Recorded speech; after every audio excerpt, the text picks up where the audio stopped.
ఏమండి జగన్మోహన్ రెడ్డి గారు, ఇక నిజాయితీగా రాజకీయం చేసే ఉద్దేశం లేదేటండి మీకు? నిజాయితీగా బతకాలన్న ఆలోచన లేదా? అబద్ధాలు చెప్పకుండా మనం రాజకీయం చేయాలి అనే ఆలోచన ఏ కోశాన లేదని అనిపిస్తుందండి. ఎందుకంటే నిన్న తమరు స్టీల్ ప్లాంట్ దగ్గరికి వచ్చారు. స్టీల్ ప్లాంట్ దగ్గర మీరు వచ్చిన కారణం ఏంటంటే బాధితులను పరామర్శించడానికి. చాలామంది చనిపోయారు, చాలామంది చావు బతుకుల మధ్య ఉన్నారు, వాళ్ళని పరామర్శించడానికి వచ్చారు. వచ్చి మీరు చేసిన పని ఏంటండి? డైరెక్ట్గా వైజాగ్ ఎయిర్పోర్ట్లో దిగ్గానే అక్కడ జనాలు మీకు ఘన స్వాగతం పలికారని సాక్షి టీవీలో వేయించుకుంటారా? సాక్షి టీవీ వాళ్ళు చూడండి, మీరు ఈ లైవ్ చూసి వాళ్ళకి కూడా చెప్తున్నాను. సాక్షి టీవీ చూడండి, జనాలు ఘన స్వాగతం పలికారట, విపరీతంగా వచ్చి పడిపోయారట, సీఎం సీఎం అని నినాదాలు చేశారట. అరే మీరు ప్రచారం చేసుకున్నంత సమయం కూడా పట్టలేదండి. పాప మా మహిళలు వచ్చి మాకు 100 రూపాయలు ఇస్తానని తీసుకొచ్చారు, అటు ఇటు ఆటో పెట్టారు, కనీసం మంచినీళ్ళు కూడా ఇవ్వట్లేదని ఆ వీడియో గంట కూడా పట్టలేదు. మీరు చేసిన తప్పుడు పని బయటపెట్టడానికి గంటలో వచ్చింది వీడియో అది. కానీ ఎంత దారుణం ఆలోచించండి.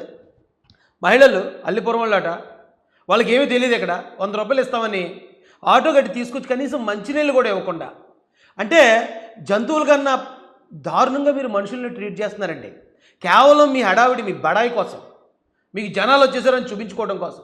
ఇది మీరు గత 5 సంవత్సరాలు చేశారు కదా.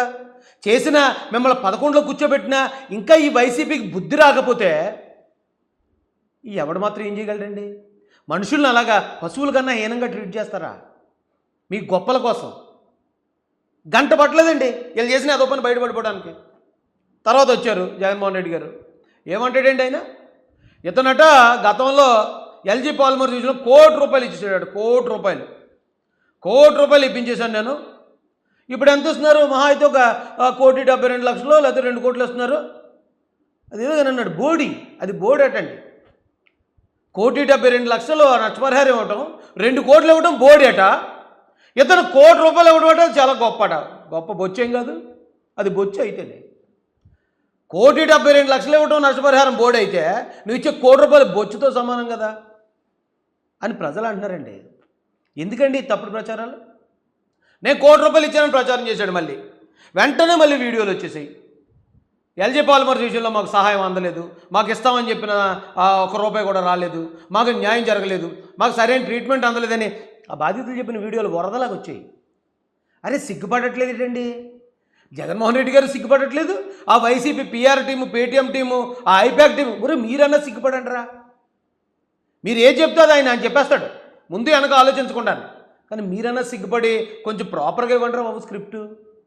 అదే ప్రెస్ మీట్లో ఆయన ఇంకో మాట అన్నాడండి జగన్మోహన్ రెడ్డి గారు. ఇంకా ఏమన్నారంటే ఆ ఫోన్ ఇలాగేవ్వండి, 4-5 పాయింట్లు మాట్లాడాడు అతను. అది కాదండి, ఐఫోన్ ఇలాగేవ్వండి.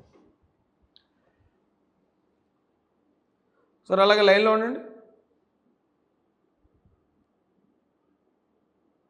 చిచి ఇదేంటండి బాబు, ఎంత దారుణంగా తయారయ్యారు ఏమండి? ఇంకో మాట ఏమన్నాడంటే జగన్మోహన్ రెడ్డి గారు, ఆ 1,72,00,000 2 కోట్లు అనేది వాళ్ళకి రావాల్సిందే, వాళ్ళకి వస్తుంటే మీరు ఇచ్చేది ఏంటి అంటున్నాడు. ఏమండి? ఎల్జీ పాలిమర్స్ వాళ్ళు ₹1 కోటి ఇప్పించానని నాకు అబద్ధం చెప్పాడు ఇతను. అది అబద్ధం, ఇవ్వలేదు డబ్బులు, బాధితులు కూడా చెప్పారు. పోనీ అదే నిజం అనుకుందాం. ఎవరిచ్చారు ఆ ₹1 కోటి? ఎల్జీ పాలిమర్స్ కంపెనీ వాళ్ళు ఇచ్చినట్ట? ఇక్కడ వీళ్ళు government employees, steel plant employees అంటే గవర్నమెంట్ ఎంప్లాయీస్. ఈ కంపెనీ నుంచి గవర్నమెంట్ ద్వారా నష్టపరిహారం వస్తుంది, దాదాపు 2 కోట్లు వచ్చిందటండి ఇది పర్మనెంట్ వర్కర్స్కి అయితే. కానీ ఇతను నేను ₹1 కోటి ఇప్పించడమే గొప్ప, ఇది ఇవ్వను ₹1 కోటి. ఇక్కడ ₹2 కోట్ల వచ్చినా కూడా ఇది బోడేటండి. ఇంకో మాట ఏమన్నాడు తెలుసండి? జాబ్ ఇవ్వలేదండి, ఇంకా జాబ్ ఇవ్వలేదు, మీరు వీళ్ళకి జాబులు ఇవ్వలేదు ఏంటి? ఇంకా జరిగి 2-3 రోజులు వాళ్ళు ఇంకా ఏడుస్తూ ఉన్నారు. ఆ కుటుంబాల్లో పక్క నుంచి ఏడుస్తూ ఉంటే, మరి బాబు రా నీకు జాబ్ ఇస్తానని ఆ ఏడ్చే కొడుకునో కూతురునో ఆ ఏడుస్తున్న వాళ్ళని వాళ్ళ ఆ బాధలోని తీసుకెళ్ళిపోయి ఉద్యోగాలు ఇచ్చేస్తారా? అరే కొంచెం టైం ఉండాలి కదా. కొంచెం టైం ఉంటే ఆల్రెడీ లోకేష్ గారు, చంద్రబాబు నాయుడు గారు, పవన్ కళ్యాణ్ గారు వీళ్ళు చేయాల్సింది చేశారు కదా, చేస్తున్నారు కదా. అంటాడు జగన్, ఏమంటాడు? అది రావాల్సిందే వచ్చింది, మీరు ఇచ్చేది ఏంటి అన్నాడు. మరి ఎవరో పెంటయ్య గారు అమ్మాయిని తీసుకొచ్చావు నువ్వే జగన్మోహన్ రెడ్డి గారు. పెంటయ్య గారు అమ్మాయి గారు కూడా అదే జరగాలి, అది జరగలేదు, ఇమీడియట్గా చేయండి అంటే ఏంటి మరి? అరే అది ప్రాసెస్ ప్రకారం జరిగిపోయేది అయితే మరి పెంటయ్య గారి అమ్మాయికి కూడా రావాలి కదా. గతంలో జరిగిందటండి, ఎవరో చనిపోయారట ఒక ఎంప్లాయీ. వాళ్ళ అమ్మాయిని ఇప్పుడు పక్కన కూర్చోబెట్టుకున్నాడు, వీళ్ళకి కూడా ఇచ్చేయండి మరి అంటున్నాడు. మరి ప్రాసెస్ ప్రకారం వచ్చేది వాళ్ళకి కూడా వచ్చి ఉండాలి కదా. అలా దొరికిపోతాడండి ఆయన జగన్మోహన్ రెడ్డి. అబద్ధాలు చెప్పి ఇన్స్టెంట్గా దొరికిపోతాడు. సినిమా ఉంటుంది కదండి, వాడు ఎక్స్ దొంగ ఎప్పుడు దొంగతనం చేసినా వెంటనే దొరికేస్తాడండి. ఎయిర్పోర్ట్లో జనాల దగ్గర దొరికిపోయాడు. ₹1 ఎక్కువ 2 కోట్లు తక్కువ అన్నాడు, దొరికిపోయాడు. తర్వాత అది ప్రాసెస్ ప్రకారం వచ్చింది, మీరు ఇచ్చేది ఏంటి అన్నాడు. మరి పెంటయ్య గారు అమ్మాయికి ఎందుకు రాలేదు, ప్రాసెస్ ప్రకారం వచ్చేది అయితే దొరికిపోయాడు. అక్కడికక్కడే. ఎప్పుడన్నా నిజం అనుకోండి, మనం ఇప్పుడు చెప్పిందే 10 సంవత్సరాల తర్వాత కూడా చెప్తాం, గుర్తుంటుంది. అబద్ధం అయితే ఎక్కడ గుర్తుంటుందండి. అప్పటికేమన్నాడు, నిజంగా ఎవరో ఒకరు మానవ తప్పిదం లేకుండా యాక్సిడెంట్ దొరకడం జరగదు, వీళ్ళదేం తప్పలేదు అంటాడు. కానీ అక్కడ కలపాల్సిన కెమికల్స్ సరిగా కలపలేదు, అందుకే యాక్సిడెంట్ అయింది అంటాడు. ఏం చెప్పాలనుకుంటున్నారు జగన్ గారు మీరు? పొరపాటు వాళ్ళది ఉందని చెప్పాలనుకుంటున్నారా, వాళ్ళు పొరపాటు లేదని చెప్పాలనుకుంటున్నారా? పొరపాటు లేదని మీరు చెప్పాలనుకున్నప్పుడు వీళ్ళు పొరపాటు ఏం లేదు ఎంప్లాయీస్ అని చెప్పండి. ఎంప్లాయీస్ ఏం పొరపాటు లేదంటాడు ఓ పక్కన, మరో పక్కన కెమికల్స్ కలపాల్సిన పాళ్ళలో కలపలేదు, కెమికల్స్ అలాగే ఇలా చేశారు, అది సరిగ్గా చేయలేదు. మరి ఎవరు చేయలేదు? చంద్రబాబు నాయుడు గారు, లోకేష్ గారు చేయలేదేంటి? ఇలా డబుల్ గేమ్ అక్కడికక్కడే. పైగా చనిపోయిన బాధలోని కుటుంబాల దగ్గరికి వెళ్ళి, నేను పలానాసారి ఇలాగా పిఎం గారికి లెటర్ రాశాను, పలానా ఇప్పుడు ఇలా చేశాను, ఆ కంపెనీ నిలబెట్టడానికి వాళ్ళతో మాట్లాడి వీళ్ళతో ఆ రాజకీయాలు ఏంటండి? ఎందుకు ఆ రాజకీయాలు? శవాల దగ్గరికి వెళ్ళి రాజకీయాలు ఏంటి? దీనే కదా శవరాజకీయం అంటారు. మిమ్మల్ని ఎవరు అడిగాడు ఇప్పుడు? మీరు అధికారంలో ఉన్నప్పుడు మీరు స్టీల్ ప్లాంట్ని ఎంత ఉద్ధరించారో తెలుసు జనాలకి. ఇంకోటి ఏమంటాడండి, 11,000 కోట్లు వచ్చింది కదా ఇప్పుడు ఈ గవర్నమెంట్ కూటమి ప్రభుత్వంలో, స్టీల్ ప్లాంట్ అభివృద్ధికి 11,000 కోట్లు వస్తాయి. ఆ 11,000 కోట్లు వచ్చింది సేఫ్టీ కోసం కాదు, ఆ బ్యాంక్ లోన్లు కట్టడానికో మరి దేనికి రావాలి? ఇప్పుడు ఆ కంపెనీకి అప్పులు ఉన్నాయి కాబట్టి దాన్ని ప్రైవేట్ పరం చేసేయాలనుకున్నదిగా సెంట్రల్ గవర్నమెంట్. అప్పుడు కూటమి ప్రభుత్వం, చంద్రబాబు నాయుడు గారు, పవన్ కళ్యాణ్ గారు, లోకేష్ గారు వీళ్ళు గట్టిగా నిలబడి, ఏమంటే అప్పులు తీర్చడానికి మీరు ముందు ఆ ఫండ్ కేటాయించండి, దానికి సంబంధించి వాళ్ళు ఏదైతే బడ్డెన్ ఉందో కంపెనీ మీద అది తీర్చుకుంటారని చెప్పి తెచ్చారు. అది తెస్తే ఏమంటాడండి ఈయన? కంపెనీ నిలబెట్టిన వాళ్ళేమో ఇతను వచ్చి తిడతాడు, కంపెనీ ఉన్నందుకే యాక్సిడెంట్ అయ్యి జనం చచ్చిపోయారని ఇతను పేటీఎం బ్యాచ్ వెళ్ళి లోకేష్ గారి మీద అరుస్తారు. ఎంత దారుణంగా తయారయ్యేటండి. ఇంక మారరా వైసీపీ వాళ్ళు, మారరా మీరు? ఈ తప్పుడు రాజకీయాలు, ఈ తప్పుడు ప్రచారాలు ఇక ఆపరా మీరు? జనం వచ్చేసరికి మిమ్మల్ని మీరే చీటింగ్ చేసుకుంటారయ్యా. అక్కడ జనం రాలేదని మీకు తెలుసు, ₹100 ఇచ్చి ఆటో అటు ఇటు పెట్టి పాపం ఎక్కడో ఉన్న మహిళల్ని, వృద్ధుల్ని వాళ్ళని తీసుకొచ్చుకున్నారని తెలుసు.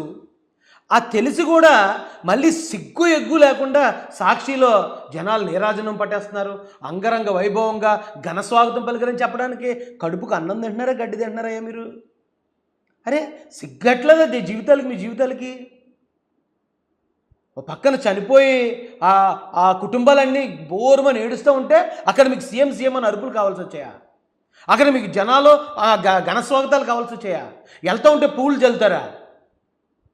ఏంటి ఈ పేటీఎం పనులు? ఎక్కడైనా ఒక దుర్ఘటన జరిగినప్పుడు అండి, ఎక్కువ మంది చనిపోయినప్పుడు మీరు అలా పువ్వులు జల్లుతూ ఎలా ముందుకు వెళ్తూ ఉంటే ఆ మృతదేహాలు వెళ్తున్నాయేమో అనుకుంటారు. కనీసం కాస్త సిగ్గుపడండి. ఏ టైంలో సంబరాలు చేయాలి, ఏ టైంలో మనం నివాళులు అర్పించాలి, ఏ టైంలో ఎలా ఉండాలి, ఎలా బిహేవ్ చేయాలో తెలుసుకోండి. ప్రతి దాన్ని రాజకీయానికి వాడుకోవటం. అతను మాట్లాడిన ఆ ప్రెస్ మీట్ ఏదైతే ఉందో దాంట్లో 100 అబద్ధాలు. అక్కడికక్కడే మళ్ళీ అతను చెప్పిన అబద్ధానికి అతనే నేను చెప్పేస్తాడు చివరిలో.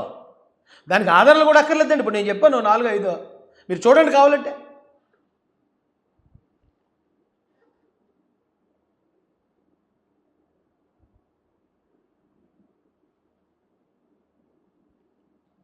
అదేంటి పరిస్థితి. మన స్టూడియో సెట్ అవుతుంది. సెట్ అయ్యేదాకా కొన్ని రోజులు ఇలా మాట్లాడతాను. ఈలోపు నేను మాట్లాడిన తర్వాత దీనికి సోర్సులు వేసి మన వాళ్ళు మరి షార్ట్ వీడియోల రూపంలో మీ ముందుకు తీసుకొస్తారు. అంటే సోర్సులు చూపించడానికి ఇప్పుడు అవకాశం లేదు, అది వర్క్ జరుగుతుంది కాబట్టి. అయ్యా వీళ్ళైతే మారే పరిస్థితి ఏం కనిపించట్లేదు. మళ్ళీ ఇప్పుడు డిఎస్సీ అని మళ్ళీ వేళ ఏదో ప్రెస్ మీట్ పెట్టినట్టున్నాడు. మళ్ళీ అందులో కూడా అబద్ధాలు చెప్పటం, జనాలను వాడుకోవటం, లేని క్రియేట్ చేయటం. ఏంటండి బాబు, నా అర్థం కాదు. ఇలాగైతే ఒక రాజకీయ పార్టీ ఎలా నిలదొక్కుంటుంది? ఓ 4-5 రప్ప బ్యాచ్, 4-5 గంజాయి కుర్రోళ్ళు ఉంటే నడిచిపోద్దా? రூపాయలు ఇచ్చి మహిళలను తీసుకెళ్ళి అక్కడ నించోబెడితే జరిగిపోద్దా? కనీసం మంచినీళ్ళు ఇవ్వలేదటండి. చాలా బాధ అనిపించింది నాకు అది చూసినప్పుడు. ఆ జనాన్ని తీసుకెళ్ళినప్పుడు కనీసం ఇప్పుడు ఎండలు ఎలా ఉన్నాయి బయట, కనీసం మంచినీళ్ళు ఇవ్వకుండా, అది కూడా రూపాయలటండి. రూపాయలు మహిళలకి. లక్షల కోట్ల రూపాయలు ఉన్నాయి. పోనీ తీసుకెళ్తున్నారు, మీకు ఎలాగ జనం రారో, తీసుకెళ్ళాలన్నప్పుడు కనీసం ఒక మినిమం ఒక 500 1000 అది కూడా లేదు. అసలు డబ్బులు ఇచ్చి తీసుకెళ్ళడమే దరిద్రం. కానీ ఆ డబ్బుల్లో కూడా మళ్ళీ రూపాయలకు మనుషుల్ని వాడేసుకోవటం, మనుషుల్ని పశువుల కన్నా హీనంగా ట్రీట్ చేయటం. పాపం ఇదంతా. ఈ పాపం ఊరికే పోదండి. ఆల్రెడీ గతంలో తిన్నారు 11. ఇంకా ఇలా పాపాలు మూట కట్టుకుంటూ పోయారనుకోండి, పార్టీయే కనుమరుగైపోద్ది, నామరూపాలు లేకుండా పోద్దండి. అయ్యా ఉంటాను సార్.